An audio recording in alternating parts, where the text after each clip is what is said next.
get started. If anyone needs to leave at any time, y'all are more than welcome to do so, and you'll just exit through the doors that you came through. But today, if you're not actively leaving, make sure that we are staying seated, because today's show has a lot of fire in it, and I want to make sure that everyone stays safe today.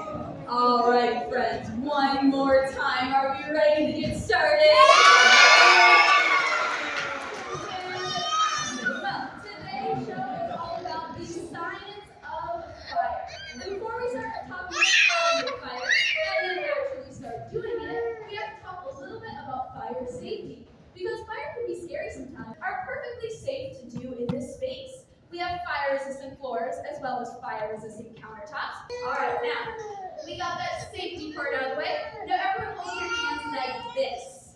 This is our fire triangle, and we need three things to make fire. Repeat after me. Heat, fuel, and oxygen. If you run out of one of those things or one of those things goes away, so does your fire. We need all three of those things at all times in order to see those flames. We're going to start by talking about each of the individual parts, beginning with the oxygen. Shout out if you know where the oxygen in this room is. Shout it out. Everywhere! Absolutely. Everyone take a deep breath. Are you ready? So, approximately 20% of that breath is oxygen. The other 70% is nitrogen. And then we have trace amounts of other gases as well. So, as long as we're breathing, we have that part of our fire triangle. And happy extra. It's all around us all the time. I talked about one of our fire safety tools earlier being the fire blanket. And the way that that puts out those fire is when you cover those flames, it smothers it. Those fuel can no longer get the oxygen, which is the important oxidizer in combustion reactions. You need it in order to turn your fuel into your product. So oxygen is really, really important. All right, now, the second part of our fire triangle is the heat. Lots of things here on Earth can make heat. For example, ovens, stoves, Bunsen burners, candles, flamethrowers, even the sun with a magnifying glass. And I would argue that all of you guys have a source of heat with you right now. Everyone, show me your hands. Now, clap them together. Now we're rubbing together really hard and really fast. What are you guys starting to feel? Some heat, absolutely. So just then, we had two parts of the fire triangle. We made heat due to friction, and we're still breathing, so we have oxygen. But did we see fire between our hands? No, because we were missing one part of our fire triangle. What were we missing? Fuel. Absolutely right. Now, we are really bad fuel because we make approximately 70% water. So it means there's a lot of moisture in our skin. And water is a really bad fuel for a fire. Oftentimes, we use it to put out those flames. So heat is really important. Our heat source today is going to stay relatively the same. It is going to be a lighter, which is helpful for making fast, safe, and efficient fires. The part of our fire triangle that will be changing today is that last part, or that fuel. Today we are going to be exploring fuels of each of the different states of matter. So we're going to see solid fuels, and liquid fuels, and gas fuels as well. And depending on the kind that we choose, that changes what our fire looks like. It changes the properties.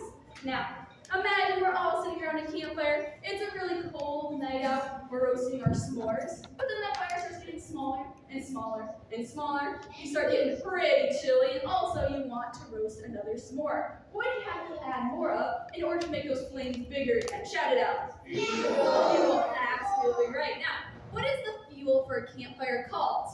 Wood. Absolutely right. And wood is absolutely right. Now, this is a special kind of paper called flash paper that scientists and performers use to make fire. So this is going to be our first fuel. Is it a solid, a liquid, or a gas? A solid. There's solid fuels today. So we have our special paper. We have our heat, and we have oxygen. So that means we can see fire in 3, 2. Wow, right? Wow. You guys, so friends, you guys all saw that fire, right? Yeah. But do we still see that fire? No, right? And that's because we burned through all of our fuel. As long as you see those flames, we still have that heat. We're still breathing, so we have oxygen. That means we ran out of our fuel. And you guys noticed, did my paper completely disappear? Yeah. That's because our flash paper is coated in a special chemical called nitrocellulose. Can you guys all say nitrocellulose? Nitrocellulose. Pretty little bit of a big word, but it's basically just a chemical that has has a lot of carbons in it, it has a lot of hydrogens, and it has a lot of oxygens. And the reason that it completely disappeared was because it converted into the two main products of combustion: carbon dioxide, or CO2 gas, the same stuff that we breathe out, as well as H2O, or water. And that's why it almost 100% disappeared, because it converted into those two main products. All right, friends, would we like to see that fire again? Yeah! In order to see that fire again, we need more fuel and more of our flash paper. So let's take that again. Heat and oxygen, and make fire. In 3, 2, 1. All right.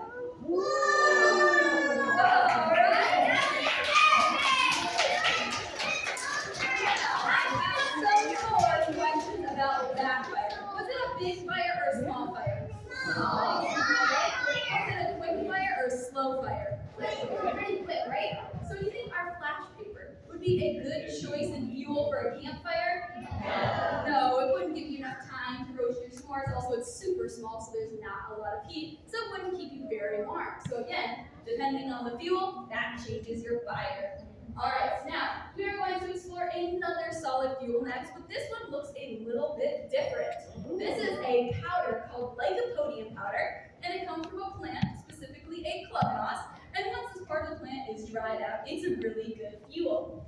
Our heat source is still this lighter, but this one looks a little bit different because we have a tube attached. I'll put my fuel into one side, below into the other, so it'll go into the heat, into the oxygen to make our next fire. So let's load up our fuel into our tube here. All right, now we have lots and lots of fuel. So that means we can see fire again. Are we ready? Yeah. Let's do it. In 3, 2, 1.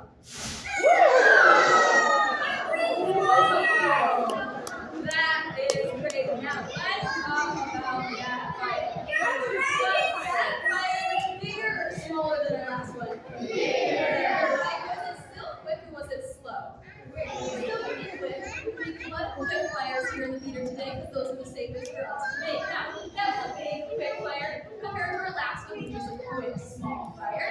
Let's talk a little bit about our senses. You guys all saw that fire, right? Yeah. Did you maybe hear the whooshing of that fire? Yeah. Yeah, you maybe smell some of that fire?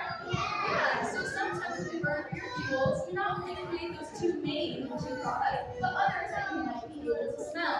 Now, friends, our nose, right? And that's because fire or combustion is an exothermic reaction, which means if we take our fuel and turn it into products, we have to release energy in the form of light, and that's why we can see fire. Sometimes in the form of heat, so we can burn sound through the fire. And finally, in the source of heat. And fire is such an exothermic reaction, it's releasing so much energy and heat, that's why it's never safe for us to touch fire, because it is super, super hot. Alright, friends, would you like to see that fire again? Yeah! Let's do it. We need more fuel. Alright, so now we have more fuel. We can see that fire again. Alright, 3, 2, 1.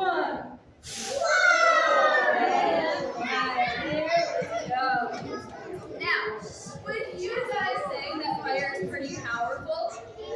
I'd say so. Sometimes fire can be so powerful that we can use it to move different modes of transportation. Do cars and motorcycles use fire to move? Yeah. Absolutely. When you fill up your car with gas, it burns in a tiny little fire, and you're engine up and down. That's how we move a car. Do you think that boats or trains could use fire? Fire in order to move water. What about something that floats? What's that called? Shout it out. And finally, friends, what is something with blasters that goes off in outer space? What's that called? Shout it out. Absolutely. So today we are going to be harnessing the power of fire to launch our very own rocket ship today. So, the fuel that we're going to use to launch our rocket is a different state. Absolutely. Now, if we were actually launching a real rocket ship at NASA, we would also be using a liquid fuel, a combination of liquid hydrogen and liquid oxygen. I do not have the clearances to use those fuels, so today we're using one that behaves very similarly called ethanol. So, we'll load up our launch pad here with our fuel. Lots and lots and lots of fuel. Should I add a little bit more? Yeah! Alright, so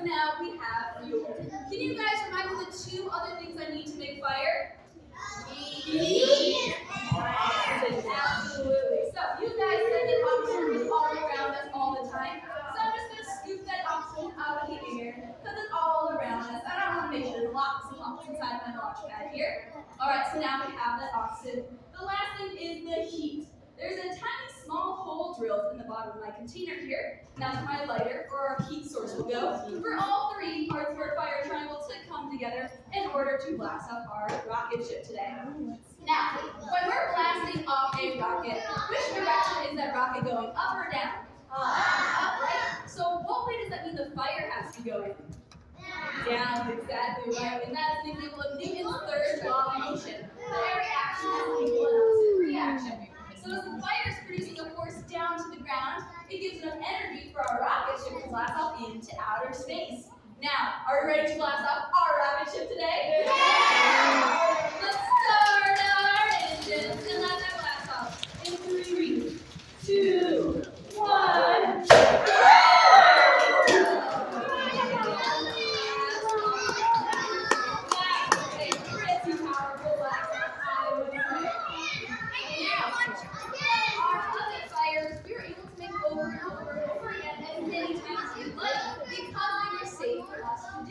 But friends, what is my launch pad here made out of? Plastic, right? And we talked about fire being a really exothermic reaction. So if I were to do this blast off again, my launch pad would start melting, and that wouldn't be very safe for me to do. So let's give our single blast off another round of applause. So our next fuel is still going to be a liquid. These flames are going to look a little bit different. We talked about the fuel changing the properties of the fire. For example, the size, so a big fire versus a small fire, or the length, so a slow fire or one that burns really, really quickly.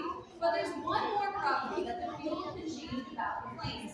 Imagine a few weeks ago, it's the 4th of July, something was going in the sky exploding. What were those called? Fireworks! Right? Now, were those fireworks just one color, or were they lots of colors? Lots of colors. And that's because in addition to those fuels for fireworks, it's gunpowder, you can add different chemicals. And those chemicals burn different colors. Because when you give those chemicals energy, they jump up to a high energy state, and eventually they have to fall back down and release that energy. For fireworks, in the form of light, that's how we can see them, also in the form of sound, and in the form of heat. And different chemicals can burn different colors because they can hold different amounts of energy. So, today we are going to see what colors some of our chemicals burn, beginning with potassium chloride. So let's see what color potassium burns. Ooh, a pinkish purple, right? So potassium is purple. Our next one is barium. So let's see what color barium burns. Yellow, right? Our next one is strontium. So let's see what color strontium burns. Red color, right? And last but not least, my favorite chemical, copper chloride. So what color that one burns. Ready? Green fire, right? So, in addition to your fuels, if you add different chemicals, those different chemicals burn different colors, and that's how we made fireworks. Let's give our fireworks a round of applause.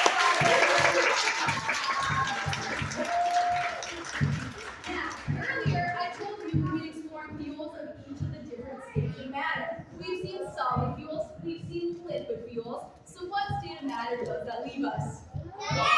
Yes, absolutely right. Now, a little bit of a trick question for you all. What state of matter do you think is on the inside of this container here? Liquid. Ooh, I think I got the right answer. Absolutely. It's a liquid because sometimes when we store chemicals under a lot of pressure, those molecules don't have a lot of space to move around. So it's stored as a liquid, but we have a mechanism here that quickly releases that pressure, turning it into propane gas, which is a fuel that you might use if you ever go camping to heat up your dinners. Now, friends, I know I told you guys earlier never to touch fire, but today, because I am a trained scientist, I am going to be holding that fire in my hand. So, right now, I'm just going to put my arm in that water that I have in my bowl here, and that's going to act like a safety glove for me today. And then I'll take our fuel, and I'll dump it into this bowl here, and pretty soon you guys are going to start to see something. So when you see something, shout out what it is. Right, but these aren't just regular bubbles filled with air. They're filled with our propane gas or our fuel. So our fuel is trapped on the inside of our bubbles here. We'll make a giant bowl full today. All right, now that's looking pretty good. And then we'll put our fuel over here for safety. And then I'm going to grab a big scoop. So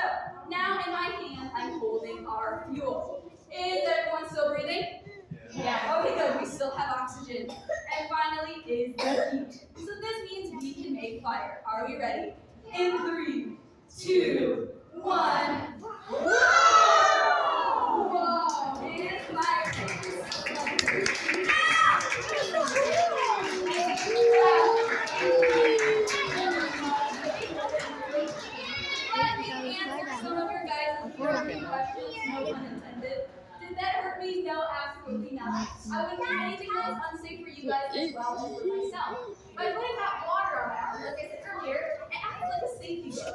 Because water is a chemical, it's really, really hard to raise the temperature up. You need a lot of energy. And although when we make fire, it does release that energy. It wasn't enough to keep the temperature of the water on my arm to one that would hurt me. Have you guys ever held your hands over a campfire before? Be aware of a stove or an oven, just a little bit warm, but not the temperature that is unsafe. Now, inside of this bowl, do we still see bubbles? Yeah. That means we still have fuel. And we never want to leave fuel unattended. So let's make one final fire. In 3,